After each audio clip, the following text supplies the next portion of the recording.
Hi, and thanks for logging on to the Daily Dvar. And here's a brand new halacha for you, and it's for Monday, the 12th day of December. Here we go, a Hanukkah law for you. First of all, let's get started by explaining the name Hanukkah.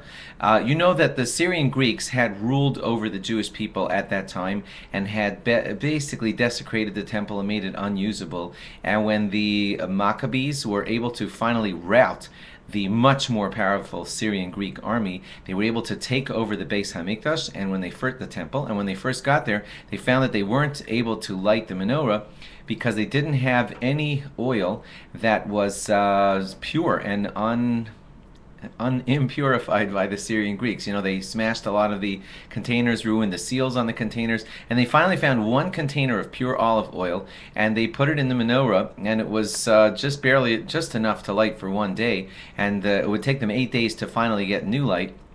But that one jug managed to last for 8 days, and that is why we have the miracle of Hanukkah and the holiday of Hanukkah. It's called Chanukah because it alludes to Chanu, they rested, Chafhei.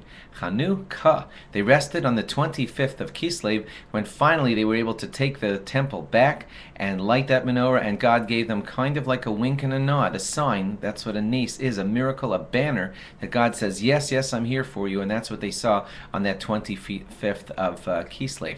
We commemorate this with 8 days of saying Hallel, and I should just note that we don't do that on the holiday of Purim when we were saved, and on the holiday of Purim we have a big Seuda, a big meal, which we don't do on Hanukkah, and the reason for that difference in the celebrations is because the Syrian Greeks weren't out to destroy us. They were just out to take our religion from us.